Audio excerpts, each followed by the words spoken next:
Eder McPallister. Stava cercando qualcosa in un sacco nero quando siamo andati in giro io e lui. Cioè lui diceva mi aspetto di trovare un sacco nero da qualche parte.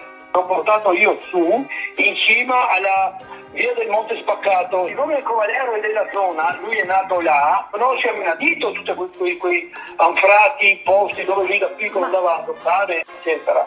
E abbiamo fatto un grosso giro di ricerca infruttuosa perché lei era nascosta da qualche parte, secondo me.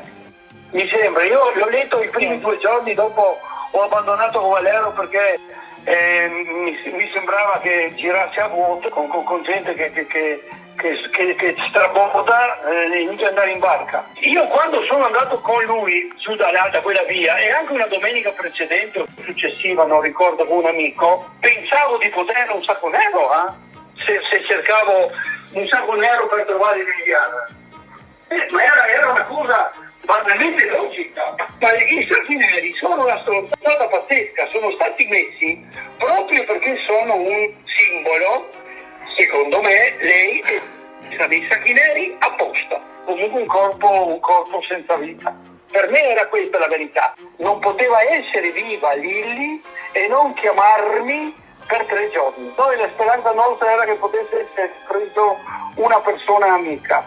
E invece quando in casa arriva borsetta con tutti i documenti, con il Green Pass, con tutte le cose, viva dove va? Perché sapevo che non si vedevano, ogni tanto venivano da te assieme. Ma pagare i sacchi neri in macchina a Trieste ce ne sono 20.000.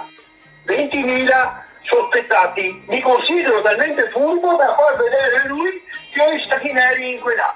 Gliel'ho detto, anzi, gliel'ho detto, perché no, già prima di quel giorno, penso che gli ho detto, i sacchi neri è una cosa normalissima a Trieste, a metterci dentro una spazzatura. Chi ha messo Lilli nei sacchi neri la considerava spazzatura. Ehi, non dimenticare di iscriverti a questo canale.